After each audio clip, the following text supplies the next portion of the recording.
Recently we've seen images in India of why Hindu youth are burning buses and going wild saying we have to be less Hindu than we are, and it's getting tiresome. It's necessary sometimes not to live in an apologetic mode but to take on a robust mode to respond to the serious challenges we face from Abrahamic tradition as well as the so-called secular forces. They are kind of keen to undermine Hinduism.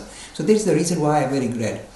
Let me first of all take on this idea of secularism. Yeah. You see, people say, Mr. Lakhani, India is a secular state and we must stop promoting Hinduism, etc.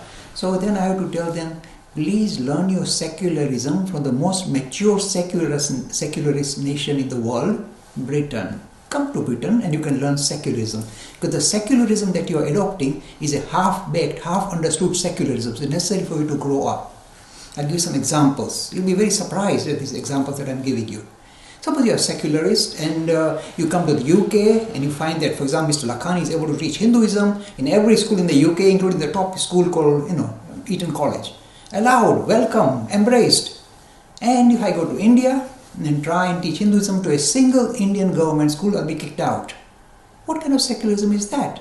This mature secularism knows the role and relevance of religion and why it should be given exposure in the education system. Because it recognizes there are certain values that can be used by the religious teachings for the greater good. See, this is called mature secularism. And what have we got in India? I can't teach Hinduism to a single government school. So Hinduism has been kicked out of education system. This is the half-baked secularism that is being promoted, pushed across. This means you must not be fundamentalist Hindu. We are Hindus. Why do we recognize it and affirm it? That's all we are saying. Why should we shy away from it? Absolutely. So that's the first issue. So this is not secularism. This is a half-baked nonsense. The second issue is this. Suppose you come to the UK and suppose you found that all the money the churches collect is taken away by the government. It's for the greater good. And the church community can suffer, struggle, doesn't matter. The money has to be taken by the government coffers. Do you see that here in the UK? Nothing doing. Do they say, okay, let's take the money of the Church of England and give it to the needy people who want to go perhaps on pilgrimage? Do they do that here in this country?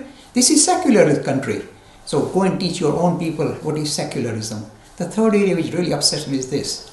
They say we are becoming very fundamentalist and over Hindutva. Let me touch on this.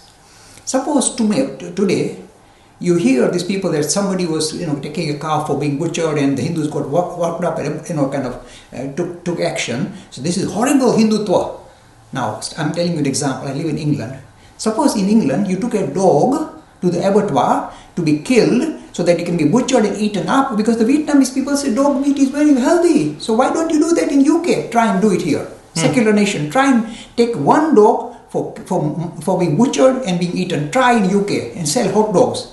In 2 ticks you'll be kicked out. 2 ticks. Secular nation. But you try and touch the horse or the dog in this country, they'll cut you down. 2 ticks. And they are allowed. This secularism. But in India, if somebody is very upset about the cows being taken to task like this, being murdered like this, oh no, you can't allow that. You must allow for it. Let me again touch on this cow issue. A lot of people make fun of Hindu cows. No, but you see in England they say, oh, you can't eat the dog. Oh, even if the horse meat imported from France, they're big hoo-ha. The supermarkets are closed down.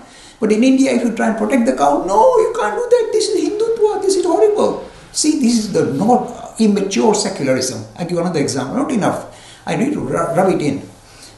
Suppose, you got a painter here. You talk about liberal England with artistic freedom. And suppose you're a painter here, and the painter decided to show his artistic freedom by showing the queen of this nation copulating with a horse. The queen loves horses. Suppose she's shown having copulation, intercourse with a horse, and then you put it in a gallery in Piccadilly Circus. Do you think the queen will be so happy? Oh, you're so clever person. Come and give you knighthood. You'll be called Sir Hussain. Would they do that? No. They'll knock him out in 2 ticks. There are certain sensitivity every nation has, and you mustn't overstep it. But in India, when they did it, one artist did it, and the Congress government gave him Padma Bhushan and Padma Shri and everything. See the difference? Would the queen here give him knighthood? This is called mature secularism, where you respect the sensitivity of people. And that India is exhibiting a very immature secularism. And some of these media people, kind of little bit half-baked knowledge, we have to be secular. What secular? Learn to be secular here. And stop vilifying our nation and our tradition and our religion.